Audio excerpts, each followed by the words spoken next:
Hey everyone, welcome back to DR Sports Talking Tactics. Apologies that the show's coming out a day later than it normally would, but busy football schedule, you all know how it is. We are back. We weren't going to deny this show, especially after the news that, news, rumours, whatever it is, that Antonio Conte may be in a little bit of trouble at Tottenham, and we want to explore the bigger picture and the underlying numbers when it comes to Antonio Conte's reign at Tottenham as well. I'm here, as always, with Matisse. There's a smile on his face. It's good to see you. Yeah, absolute pleasure. I feel like because we've done this a day later, I've been able to kind of lick my wounds a little bit more, and now I'm just forgetting a little bit. You are just You're going to remind me though. Yeah. We must. We must. Toby's got the must trending. He really has. We must talk about Chelsea today. The finger pointing as well. We're going to start with Toby's side, Tottenham. Yeah. We just have to. Yeah. The interview after the game was absolutely staggering. Yeah. I don't know if I've ever seen anything like it. Now, there is a bigger picture around Conte and Tottenham and the state of the club and the ownership and all that. This is Talking Tactics. You'll have seen on the Roundup, you'll have seen in lots of other shows, that, Big Six as well, that the topic around Conte and Tottenham and all that has been well and truly discussed. I want to look at some of the underlying numbers today to ask the question about, yes, you may have a point here, but could he have done more with the resources? Yeah. I'm a big believer he could have. Before we delve into it, what's your feeling around the job Conte's done with what he's had? I think if he had utilised the squad better, I'd have a lot more sympathy for him. If the quality that he brought on in the Danjumas, in the Spencers earlier on in the season, whether these were club signings or they were his own signings, right? If he had utilised them and kind of at least proven to the board or proven to the supporters of Tottenham that they're not the level needed or required to do what he wants to do, then I would have had more sympathy. But he simply hasn't utilised the squad. He hasn't utilised all of the players he's had. He's had games against AC Milan, against Sheffield United, winnable games that Tottenham with that quality of squad can win those matches to progress them further on in cup competitions. Went out to Forest in the Carabao. Yeah, to go and try and win, which is what he's claiming the club does not do, which I agree with. But you're there to change that. You're there to change the mentality. You're there to change the history of Tottenham. And if you haven't done that, you have to take some responsibility because you're meant to be an elite level top coach. And I don't think he can look beyond himself for some of the tactical decisions he's made in those matches in particular. And no, I don't think he's done very well with them. I think I've been looking at them all season and I've been unimpressed. I think they're fourth due to the fact that, yes, the table doesn't lie, but a lot of the teams below them, including ourselves, have been awful this season. But when you look at even before the World Cup, what they were doing were not sustainable. They weren't starting first halves well. They were coming from behind constantly. Second half revivals.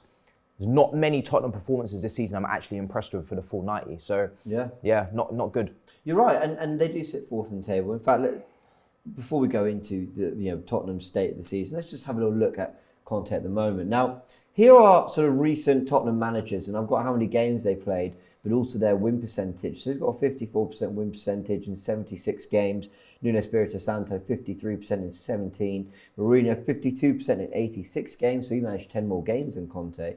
Pochettino with a 54% win percentage in 293 games, although of course you can't deny what Pochettino did and also where the club was when he took over. Tim Sherwood, 50% in 28, and Villas-Boas with 56% in 80. People forget that Villas-Boas had a real run at one point with Tottenham. Yeah. And very nearly got them into the top four, did fairly well.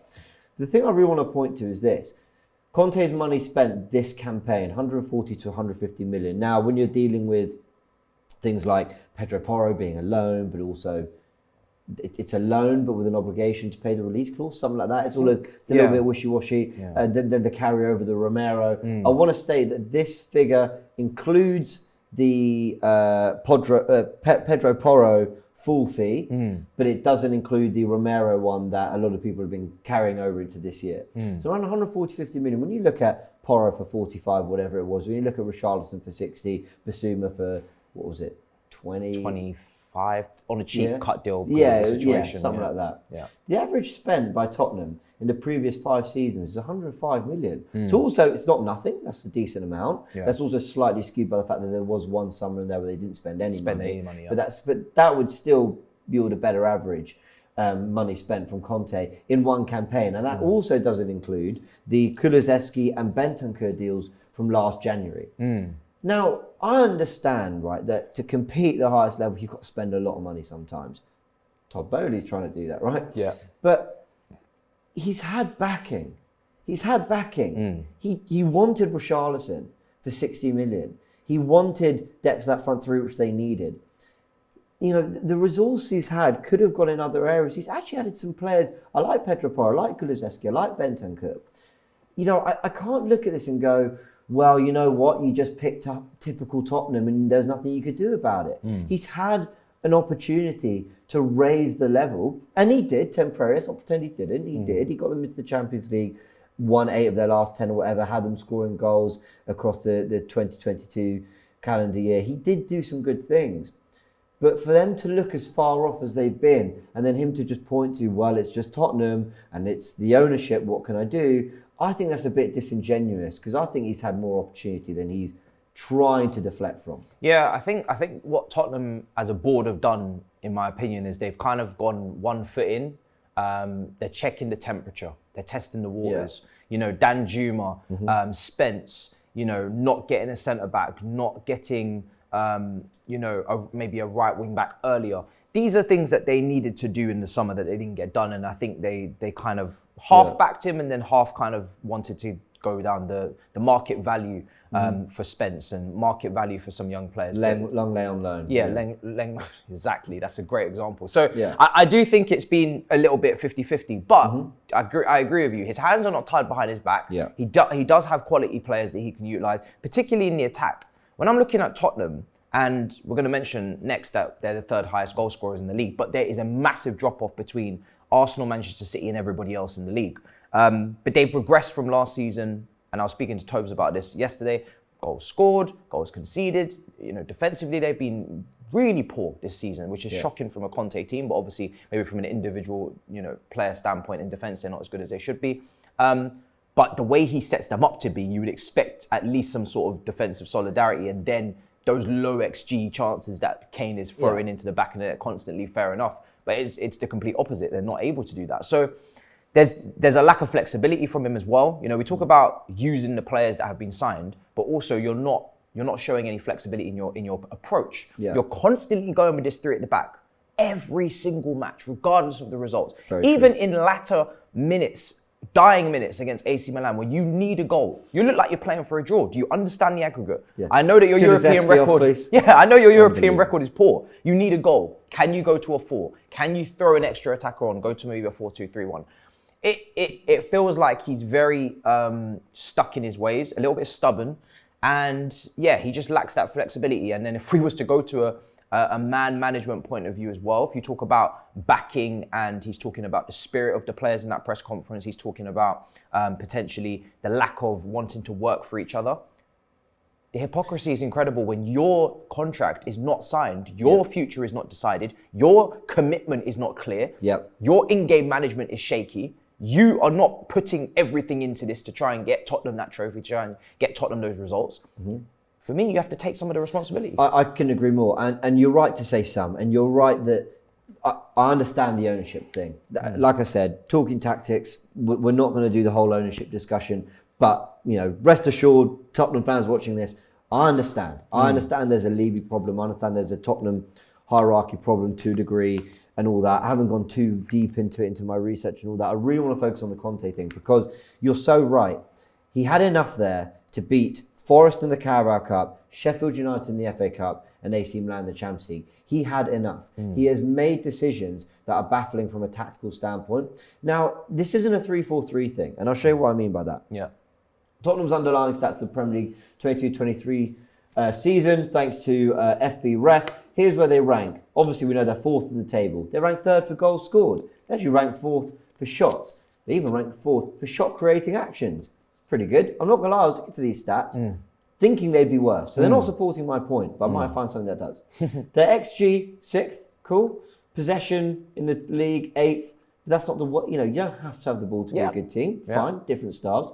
Touches in the attacking 3rd and 9th. That's not great. Also suggests that they're probably, with a Harry Kane and a Son and a Kulusevski, they're probably finishing more and scoring more goals, and the amount of chances they're creating should it take they should. Goals conceded 13th and shots faced 15th. Now these are poor stats, especially for a team that is meant to be quite robust. Yeah. But when I look at Tottenham, it's hard to, it's a mixed set of stats, and there's others as well. Some things they do quite well on it, and ultimately the underlying point is they could still get Champions League football. So, they could be the 4th best team in the league. But when I watch them, and I look back on me watching them this season, I've always thought to myself, or I think to myself looking back, but what is it? Like, why do I not rate this team? Why am I not sitting there going, oh, but they do score a lot of goals, or they are an attacking team to a degree, or they can create chances. And then I found this.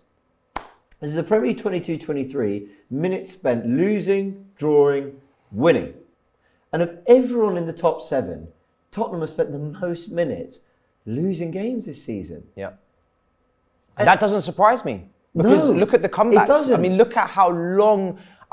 I'm looking at, especially prior to the World Cup, long periods of games where they are poor. Yeah. First half is a complete write-off most of the time, and then obviously coming into the second. And then they're turning it over in the second and they're coming back. So that doesn't surprise me at all. It's weird from Tottenham is the fact that the mentality of the team has been weird, because can you question the mentality of a team that continues to keep coming back and continues to keep grinding out results and continues to keep holding that 4th spot? But then why are they starting games so slowly, or why have they started games slowly previously before the World Cup? What is the reason behind that? Is it the setup? Is it the mentality? Is it a bit of both? What is it? Well, a large chunk of their XG generated, I haven't got it up here, but I saw it in my research, a large chunk of their XG registered throughout the season has come between, I think, minute 45 and minute 60, which tells you everything. Reaction at half time, because maybe the first half hasn't gone the way they wanted. And look, I saw that clear as day in the North London derby. I always say, I hate Tottenham away. Tottenham at home, I love it. Derby day, I love it. The Emirates. Tottenham away, I hate it. We never get anything there. We won 2-0. We blitzed them in the first half. Second half, they actually showed some fight. They showed some spirit. Ramsey had to step up a little bit. They did okay. Yeah. But that tells me that forget Levy, forget investment, forget all these things. Your players can respond. Your players can. So is it that they're not doing their job, or is it that Conte can't motivate them? And listen, the players, there's plenty to be said there. But on the Conte thing, it's very difficult to understand. No, the players should have a degree of pride and should be going out there and doing their thing. But when I look at Conte, I think, so you're not getting your players ready because they're responding better when they go a couple goals down or a goal down or whatever.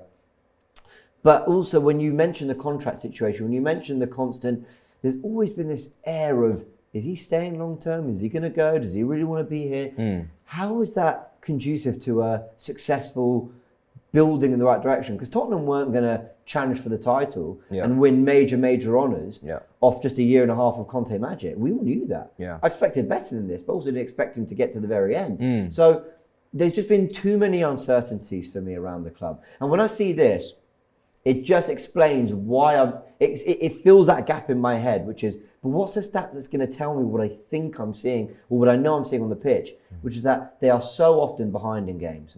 And they're very, very rarely in front. I mean, look at the minutes they're in front. Man United more, okay, to be fair, the other teams. But Brighton have spent nearly as many minutes as Tottenham have actually winning games. And I just think that tells you everything about Tottenham. They are so often, you're so often tuning into a Tottenham team behind that when they do pull it back and they get a draw against Brentford, or they do turn around and they beat Leeds, or they come from 2-0, Bournemouth, 2 goals down, you're actually left with this sense of, they won the game. But it doesn't feel like they did in a weird way. Obviously, apart from the elation from the last minute winners and whatnot for the fans. But exactly. Do you think do you think he stays? No, I think he will be sacked this week. I think that whole press conference, your position is untenable now because you've turned your back on the players. The board, that goes without saying. You can't really walk back into that dressing room and finish top 4, in my opinion, and motivate anybody when you say things like that. So I think he's wanted to be sacked for a while. I think he wants that payout. He doesn't really care about Tottenham or their achievements or in terms of their ambitions, because let's be honest, this guy usually wants to go and win titles and he's not interested in building anything. He's not a project manager. So this is an amicable ending for everyone. Do you think Tottenham get top 4? No, I don't know. I think Liverpool. Newcastle, Nick. I think Liverpool. I still think Liverpool will find a way to get themselves back into it. Liverpool are not in any competitions now. I know Tottenham also aren't, but Liverpool are not. And I think if Liverpool get their players fit, I think Klopp can motivate that team. There's a game at Anfield get soon. that going. They'll make up 3 points there. Maybe a couple games. I think Newcastle are in a really good position for it, but we'll see. Yeah, Newcastle are. Yeah. Out of the both of them, I'd love Newcastle to just get it and screw the rest of them to them. I would too. I would too. Let's talk Chelsea. And again, I don't really want. I don't really want the focus. I can't speak today. I don't really want the focus to be on you drop points to Everton because, with all due, I mean this in the nicest way, it's not really headline news. Chelsea dropped points this season. It's not. But what is, and I think is very interesting, is the substitutions we saw from Graham Potter. And I saw you, I did tune into your, it's actually your watch. Bro, I don't know how they got that image of me pulling my eyes out of my head. I didn't realise I was even doing that, to be honest. Bro, that was. But my favourite moment was you were calling someone out, someone who's regularly in your chat. Yeah. And you were going, "Where are you? Where have you gone? This doesn't make sense." That was hilarious. I lost my head. So apologies for enjoying your pain, but I'd be very frustrated if I saw Arteta doing what Graham Potter did in a game that you're at home to Everton, struggling. You go 1-0 up, and this change is made. Talk us through it. Chelsea are up against the joint worst defence in the league with Southampton and Everton. At Stamford Bridge, at home, winning. Now, I have to say this before I get into it.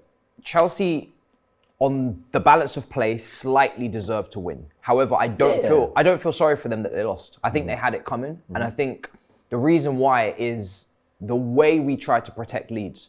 Now, there's two examples of, for me, a great way to protect a lead. You either go completely Diego Simeone, suffer ball, and you go low block, and you defend and you defend and you defend resiliently. And we've done that to win the first Champions League on many occasions, and I respect it. Don't enjoy it, but I respect it. The other way is to keep the ball. And we've seen Pep many a time. People say, actually, Pep is probably one of the most sometimes defensive coaches because he just doesn't want to give the ball away. Possession-oriented coaches love to keep the ball because they know that if they have the ball, the opposition can't do anything. It tires them out and it buys you time.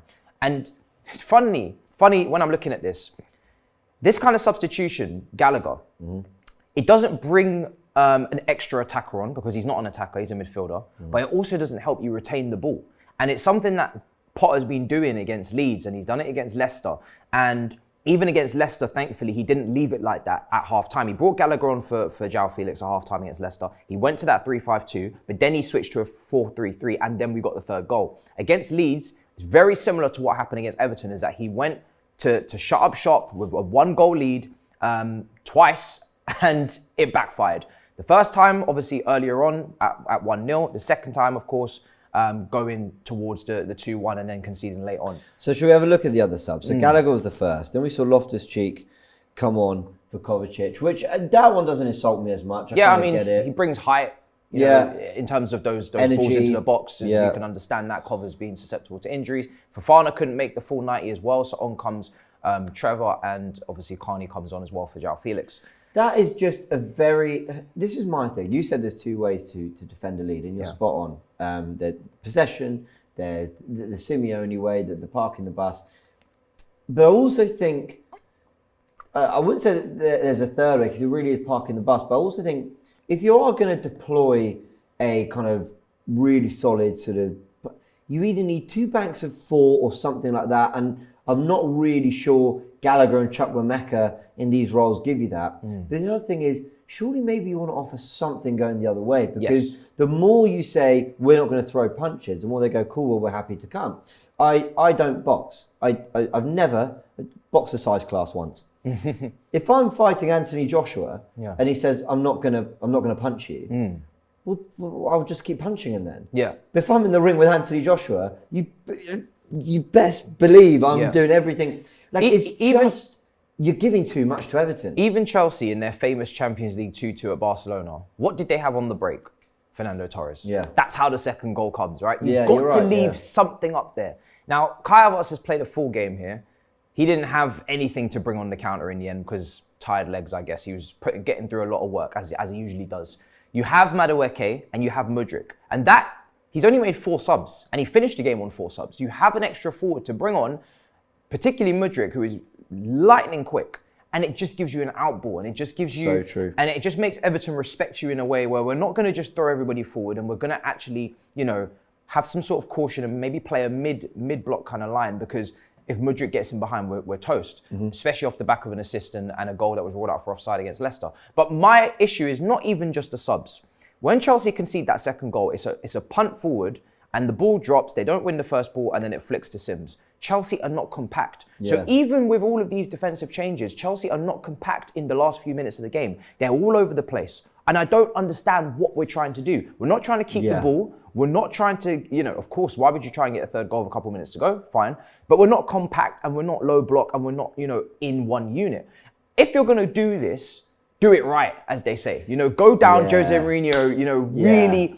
And I'm talking people back, really make it condensed, because Everton are not going to open up anybody. The only threat that I could see from Everton in my preview was from set pieces. They are the joint worst, for goals scored in this league for a reason. Chelsea, ironically enough, conceded from a set piece. That was no shock to me. Decore gets the goal, flick on, goal, right? But Everton in open play, they don't have much creativity. They don't come with anything, no glitz and glamour. They don't even have what Leeds have, which is an Ononto and a Somerville. There's nothing there really for you to be too worried about if you set up defensively for a couple of minutes and you say everybody get back, game management, and the players have to take responsibility as well, because there's a lot of experience on that pitch where, you think to yourself, Loftus-Cheek, Koulibaly, you think to yourself, come on, now let's be a little bit more airtight. I think it's spot on. And Chelsea just leave themselves wide open against an Everton team that, like I said, in open play, they don't do much. So, so disappointing in the end to concede like that, especially when you've got that kind of lineup out there. Why are you all over the place? You actually make a really good point, because I actually slightly take back what I said about some of the changes. Look, I think Mudryk could have come on and added some pace, and I think that would have been the right move. But actually, you got more dynamism and energy in Gallagher, Loftus-Cheek, Chukwuemeka. You've had to make the change for Chalobah for Fofana, but we know that Chalobah's very accomplished. So actually, it's less about the changes, and it's more about if you're going to make changes that suit a sitting back, covering short spaces, being difficult to break down. Just trying to see out the end of the game, then make sure your shape matches the players on the pitch. And actually to be quite open and to kind of go, we're going to make defensive changes, but also let's just try to keep the ball in. They didn't try and keep the ball, I'll tell you that. They can't keep the ball. Well, there you go. But they weren't trying to keep the ball, but they were still, it was weird. It was like we were still playing with loads of time on the clock, but there wasn't. And I don't know why Zakaria wasn't on the bench. Right. But Zakaria is another one where he's now the deepest midfielder that we have, like the most defensive-minded midfielder that we have. He wasn't on the bench. Kante was on the bench. He never came on. Obviously, he just come back from injury. Yeah. Again, maybe Kante was there for if the game was won, give him 5 minutes. But Zakaria in this moment would have been perfect to come in maybe for an Enzo. Yeah. And again, you just go completely negative. That's another body that can win aerial duels in there, and it makes everything rock solid and tight. Trevor leaves a bit of a gap. Koulibaly comes out, gets spun. There are individual errors. That set piece, again, marking, or the Kepa being on his goal line and literally helpless and cannot come out and claim any crosses. This is something that I highlighted in my preview that was always going to be an issue. Is that from cross collection, Kepa's not going to do anything. For the goal, he gets a touch for the second for Sims as well. So his performance wasn't brilliant. I think the only positives I can take from the game in terms of performance is probably Enzo, maybe Chilwell as well, in terms of what he did in his he wasn't involved in either of the goals. But Chelsea, this is why they won't go anywhere serious this season in the league, and this is why against Real Madrid, from a tactical standpoint, Graham Potter has a lot to answer for going up against the likes of Carlo Ancelotti in that competition. It's going to be a fascinating tie. Let's talk a little bit about Aston Villa. I want to give them credit because I think Unai Emery's doing a really good job, and I think that the thing I want to say, and I don't watch Villa every week, but I've watched Unai Emery and I've followed him quite closely, obviously because of his Arsenal days. And I think when people think about when they attach a style of football to a manager, you might have Sean Dyche, defensive set piece, that kind of stuff is what he was known for at Burnley. He's having a bit of success with that at Everton. Guardiola, it's the football, it's the passing football with Klopp, it's the gegenpress. With Emery, I think the word is pragmatism. It's always, we're going to set up to stifle the opposition, but we're going to make sure we offer something going the other way. It's very it's probably the style of football that changes the most kind of week to week because of what people think it is anyway. But at Arsenal in his first year, I don't think he got enough credit for how very decent his first season was. Yeah. Europa League final nearly got us into the top 4. Yes, it fell away. Yes, he had a bit of a nightmare with, towards the end. But I actually thought his intentions were right. I actually thought he had a lot of success. He took us quite a long way in his first year, and we played some good football. And Villa are playing some good football. Some of the goals they scored against Arsenal when I was at Villa Park were brilliant, especially that second one that Coutinho scored. Yeah. And I've got their average positions here, and I like it. Okay, they're home to Bournemouth. I understand that. Bournemouth have been struggling. They beat Liverpool last week. You've got their fullbacks who get really high up the pitch. But then it's about the midfield. And I love this cluster of sort of Buendia's in the 10, but really he's kind of also coming really far forward because Watkins drifts left sometimes. Yeah. Bailey, it can be right wing, but sometimes he's drifting up front. Sometimes they Even play on the left as a front two, with Buendia on the right. Yeah. Now, Ramsey, who, when I looked at the team sheets, was supposedly starting on the left, was clearly a little bit more central with Douglas Luiz able to get forward as well as the box-to-box, and McGinn clearly the deeper, more low midfielder. There's a lot of fluidity about Villa, which I really, really like. And I'll go to their goal that they scored that I sort of try to quite quickly recreate. But what you've got here is Watkins out wide. Jacob Ramsey's then taken that spot in field. He comes inside. There's a deflection from the cross, and it does fall out to Bailey. Lovely sort of touch, then goes around the outside. But when he puts this into the box, it's going to come to Luiz in a sec. But look at the amount of players they've got in the box. Yeah. And what you don't see is I think it's Cash on the overlap is ready to offer an option, but Bailey doesn't need him. And then there's Luiz just to put in the back of the net. It's positive. It's good football. It's exuberant. The word. It's like it's exciting. Like Bailey's showing a lot of flair, and Watkins is doing things, and I'm happy for Unai Emery. And I think this isn't just he's not just come in and made Villa quite tough to beat, quite stern, decent on the counter. They can really play some decent, fluid football, and he's doing it his way. It very much mirrors the kind of 4-4-2 that they set up he had at Villarreal, and I'm glad for him. I think he deserves credit, Unai. Yeah, I think Villa have a nice team. I think going forward, they'll look at those centre-backs in the summer and maybe Mings and Konza, and will they want to upgrade that? I think sometimes I've definitely looked at the defence and I've thought some silly errors here and there. They've got Diego Carlos to come back, exactly, haven't they? That was a big signing from Sevilla, wasn't it? So I'm interested to see how this team evolves under Emery, especially next season. I think this will be his first summer window, won't it? It will be. It will be. So he's got a lot of pull, I think. He's got a lot of pedigree in Europe as well. Villa have shown that they've got money to spend. Yeah. So I don't want to jump ahead of the queue, but there's definitely something cooking at Villa Park in terms of they got a very good manager. They've got very good players now. A lot of individual players that you're seeing now. Leon Bailey, really promising signs at Bayer Leverkusen, then kind of fell away when Diaby came into the team. Now he's kind of on the resurgence. Luiz, Ramsey looks like a really good player, very young, box to box. Watkins has now kind of got that responsibility with Ings leaving. I thought that was too similar of a partnership. Like those two players probably wanted to do similar things. So it's positive signs for Villa, and I think if they can end the season in a comfortable fashion and not have what kind of Palace have had, bar the difficult fixtures, which is a bit of a slide and more playing on the beach. People will say it mid-season. Southampton, we've seen it happen many times before. If they can continue to just get those results and finish the season in a good fashion, and in the summer, I'm looking forward to seeing what they add to that team. But I definitely think that centre back position, and even just looking across the defence in general, I think that defence definitely could be title. Completely agree. We'll end on Arsenal. I've got the starting 11s here. Arsenal, Palace. I mean,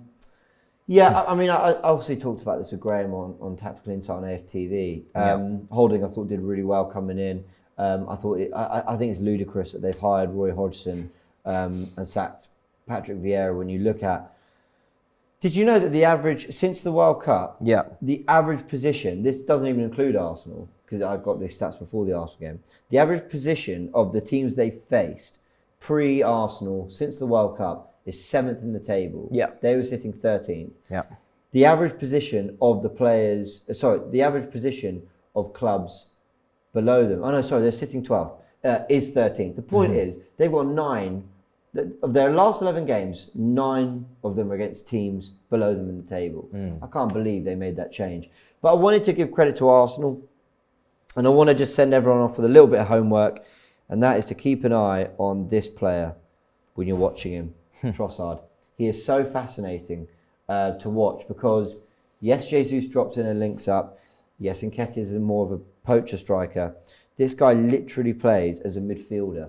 There's false nine and then there's what he does. It's the falsest of nines. It is Martinelli, high, Saka. And when I say that Trossard is literally in this area of the pitch when Arsenal are trying to play, it's unbelievable. He is so often dropping deeper than the actual midfielders that should be receiving the ball in Odegaard and Xhaka. And I think the reason he does it is because he obviously confuses the midfield. But sometimes he also does it because when Zinchenko isn't all the way out wide there, sometimes obviously Partey's there to play off. But another thing is look out for how often Odegaard and Xhaka, and I'm not exaggerating, guys, how often they are that wide. Yeah. I'm not joking. And it's Trossard who's there to fill the space and be someone to play off. Yeah. The interchangeability, and I was at the Palace game at the Emirates, and I was going, Xhaka and Odegaard, they're wingers. What's going on? Like they honestly, anything to stretch that midfield and disrupt it, and Trossard will go, cool, there's a space. I'll vacate it. Yeah. It's unbelievable. And it's why Saka and Martinelli are getting so many goals, because they're able to go, brilliant, inside I'll forward. attack that space. Yeah, inside forward.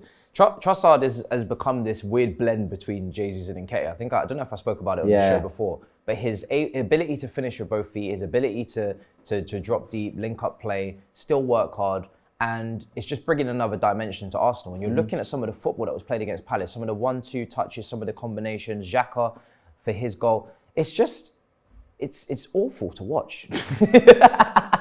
Absolutely horrendous. I can't take it anymore, honestly. I'm sick of it. Absolutely sick of it. Your professional stance. It is just awful. Sickening. I had the Southampton, the Sporting game to enjoy and to marinate and let the seasoning sit, and then bang, it's all over against Crystal Palace on the Sunday. You go back to your winning ways.